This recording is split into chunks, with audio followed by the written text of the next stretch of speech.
Good morning, everyone. Welcome to Rising. Saagar, what are we doing today? Oh, we have an incredible show for everybody today. We've got the authors of an explosive new book on Justice Brett Kavanaugh, part one of Crystal's long interview with Andrew Yang, Very exciting. and some people from over at Chegg to tell us to check in with what the college students are thinking in this election, and of course, the panel to debate what's in the news. All of that coming up today on Rising.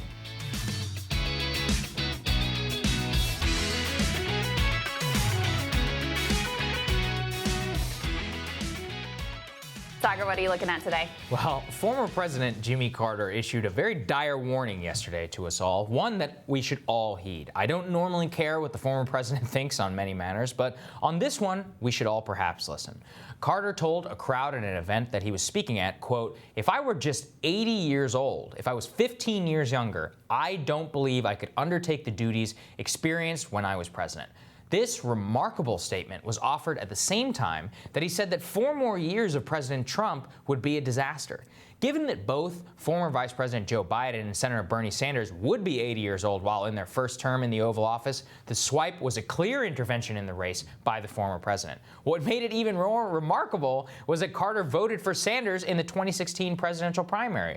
Carter's criticism of Sanders aside, his statement reveals the core problem that Joe Biden faces in this race, his age. As Nate Silver noted in a piece that I've highlighted here previously, many of the people who support Joe Biden and will vote in the 2020 Democratic primary don't care about Joe Biden's gaffes, they care about his age. Carter spells out age here in terms of his ability to run the country and to physically keep up with the toll of the job, but I want to return to something that I've mentioned previously. What you believe before you go into the Oval Office is so critically important. While you're president, you don't actually have much time to think. You're shuttled from destination to destination, give speeches, shake hands. Everybody wants something from you. The entire time, the press corps is chomping at the bit in order to show how you screwed up.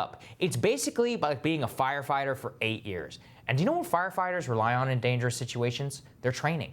Joe Biden's political training, so to speak, is exactly what we must avoid in the next 4 years. Our economy and our world position is rapidly changing. We're a technologically advanced service economy that's dealing with a massive decline in our middle class and manufacturing, largely due to the policies that Joe Biden has championed in his 40 years in politics.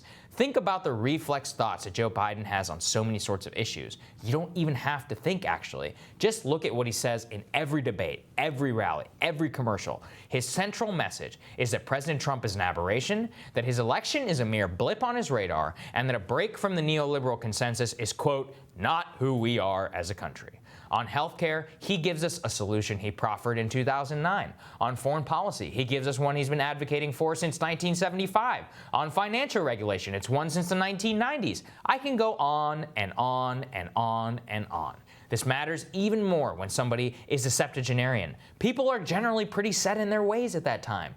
You need to be absolutely confident if you're going to elevate somebody of that age to the White House that you are so sure that you like what they believe before they go in. And that's one of the things I really wanted to emphasize here, Crystal, was that I think that, Jimmy Carter's warning is very, that's a dangerous thing to hear from a former president. And I think he's right, which is, if you look at our older presidents, their schedules do not match up to the Obamas, to the Bushes. Even George W. Bush. And if you look at what the office did to those two men while they were in there, it probably aged them by 20 years. Yeah. When you're 80 years old, that puts you at 100. Yeah, Trump has a lot of executive time. That is certainly the case. And you know what? That's probably because he's old. I really believe that. The case. Yeah. Look, my issue is not so much exactly with Joe Biden's age. It's with his potential abilities. But what you said is actually something I hadn't really thought about and have to think through a little bit more, which is this idea that when you enter the presidency, it's so frenetic that you essentially become frozen in whatever your worldview was when you come in. It's true. And it becomes very hard to adapt, which is something I hadn't really thought of before, but strikes me as, as really true, or at least very difficult to overcome the assumptions and the way of thinking that you come into the office with. It's interesting, though. Apparently, the public isn't really bothered by any of these candidates' ages because not only is Biden the front runner, of course, Sanders and Warren are number Trump 2. Is 73. And Elizabeth Warren is 70 years old, so she's no spring chicken either.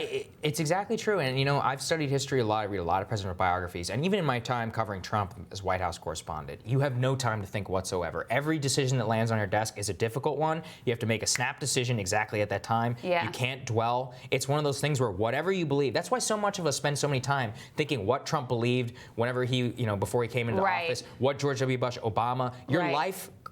your life basically forges what you believe to make a decision within that snap moment. Well, and that's why and it matters so much. It also matters a lot that you have a sort of fully formed worldview Exactly. when you come in, that you've been able to demonstrate on the world stage. It gives you a sense of how they will react to crises, because all we have to go on for these candidates is what they've done in the past, what they've been right about, what they've been wrong about.